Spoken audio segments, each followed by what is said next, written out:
welcome to Little Red Alice. So my whole life I've always gotten compliments on how long my hair is and how healthy my hair looks. So today I'm going to share with you guys 10 super easy tips on how to get long and healthy hair. These are 10 things that I do and have been doing for a long time now. The great thing about these tips are that they're super simple. Most of them just involve changing little things in your hair routine, and the results, as you can see, are pretty great. So with that, let's just jump into the tips. So the first tip on how to get long and healthy hair is to create your own unique hair washing routine. Now, if you were to Google how often you should wash your hair, you're gonna get conflicting results. So what I've found to be successful is creating a hair washing routine that's unique for me. I personally only wash my hair for one of 3 reasons. Number 1, if my hair is dirty. So if I've just worked out or something and my hair is really dirty and gross, I don't want to leave all that sweat and dirt in my hair, so I want to wash that out right away. Number 2, if my hair is oily. If my hair starts to get really oily and really greasy after a few days of not washing it, then I'm gonna wash it because it looks disgusting and I feel kind of gross. And finally, number 3, if I need to change my hairstyle. So sometimes I'll curl my hair, but I'll need it to be straight for the next day, so I'll wash my hair to get the curls out. Or if I've done like a really crazy updo with hairspray and product and I need to change that up, I'll wash it out. So those are the only 3 reasons in which I would wash my hair. If you wash your hair too often, you can actually dry your hair out completely. So definitely don't wash your hair more than you need to. Those 3 reasons I just mentioned are 3 incredibly valid reasons to wash your hair. Tip number 2, always use heat protectant. Heat protectant is so important. First off, it adds moisture to your hair, preventing the natural moisture in your hair to evaporate when you use heat. It also creates a protective barrier around your hair, which prevents it from heat damage and also keeps it shiny. Personally, I've used a bunch of different heat protectants. I'm not really tied down to just one.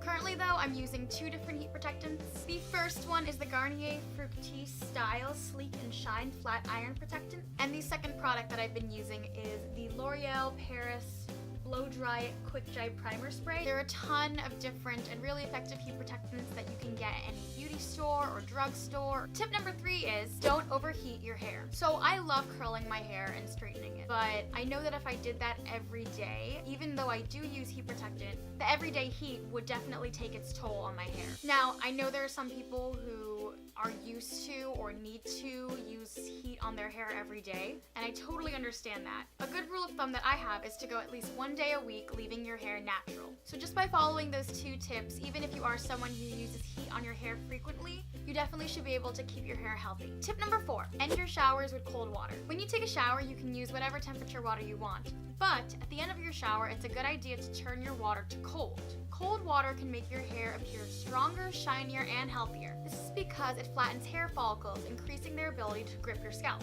I've been doing this for a while now and I've gotten kind of used to it, but if you want to try this, definitely start small. Just build your way up there. Tip number 5, treat split ends. A lot of people might say that in order to get long hair, you need to get frequent hair trims. That isn't necessarily true. You only need to get frequent hair trims if your hair has a lot of split ends. It's a good idea to trim off those split ends before they ride up too high, because that's going to damage how your hair looks and how strong your hair is. But if you take care of those split ends before they even start, you can let your hair just grow freely without any hair trimming in between. So there are 2 main ways that I prevent split ends in my hair. The first one is kind of obvious. Use conditioner. The most important thing though when you're using conditioner is focus only on the ends of your hair. If your hair is all one length, there's no need to go up here or even here. If you have layers, definitely make sure to go up a little bit higher so you can get the ends of all your different layers. The main reason people tell you not to put conditioner in your scalp is because your scalp already generates a lot of natural oils, so putting conditioner up there is just gonna make my scalp even more oily, but definitely focus on the ends. The second thing I do to treat split ends is to use a split end serum. Basically, this is a product that you put into your hair, not when you're in the shower, that's going to also take extra precautions to help prevent split ends. So the product I've been using is the Tresemme Split Remedy. This is a spray that I just spritz in my hair, focusing on the ends right after I come out of the shower. There are a couple other different brands that sell products that are really similar to this. It's been almost a year since I've cut my hair, and honestly, there are little to no split ends in my hair. Tip number 6, use the correct comb when brushing your hair wet. There is only one comb that's acceptable to use when you're brushing your hair when wet, and that is a wide tooth comb. Just ignore the fact that a couple of the teeth fell off. Your hair is at its most delicate state when it's wet. So the reason you want to use a wide tooth comb and not a fine tooth comb or a brush are because those two combs could actually separate your hair strands, making them more prone to damage and breakage. Tip number 7, brush and comb your hair the correct way. So you probably brush/comb your hair like every other person does, starting at your roots and going all the way down like this. Now this method works if your hair doesn't have any tangles, but if your hair does have tangles, doing this and just trying to have your comb break through all the tangles is actually really damaging to your hair. The correct way to comb/brush your hair is actually something like this. Starting about 2 inches from the bottom of your hair, take your comb/brush and run it through, making sure there are no tangles in this area. If there are no tangles, then grab the hair from the bottom and move about 1 inch upwards, and then start doing the same process from there. If there is a tangle here, gently use your fingers and try to break through the tangle as delicately and gently as you can. Once you've made it through the tangle, then take the brush again and run it through that section of hair. Continue doing this process until you get all the way up to your scalp. So I know this may seem really tedious and it might take extra time, and if you have a lot of hair, this can take a while, but the results are definitely worth it. The more you do it, the less tangled your hair will be and the faster it'll get. Tip number 8, brush your hair at least twice a day. First time I comb through my hair is in the morning when I wake up, just to get at any tangles that might have generated while I had been sleeping. Also, I'm usually styling my hair some way in the morning, so I'm gonna end up combing it anyway. And then the second time I comb my hair is at night right before I go to sleep.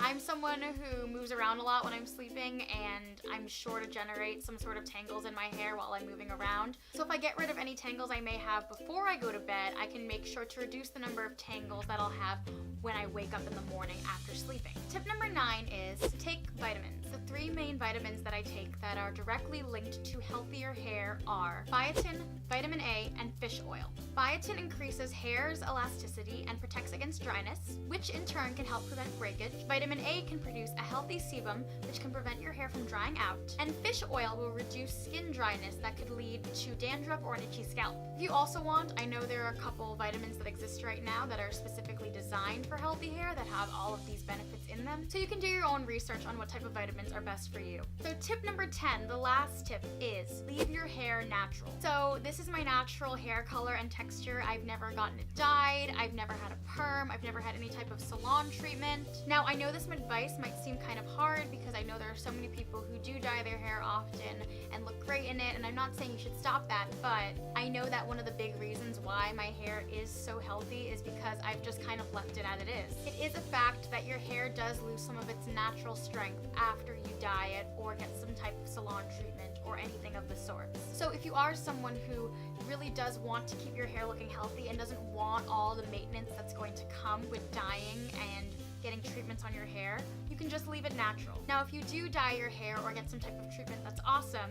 And if you are looking for ways to get more volume in your hair or make your hair healthier, there are specific products designed for colored or salon treated hair that can help you out with that. But I did just want to throw out there that this is my natural hair, and it is a large part of why my hair is able to maintain its health and just grow as long as it can. So those were my 10 super easy tips on how to get long and healthy hair.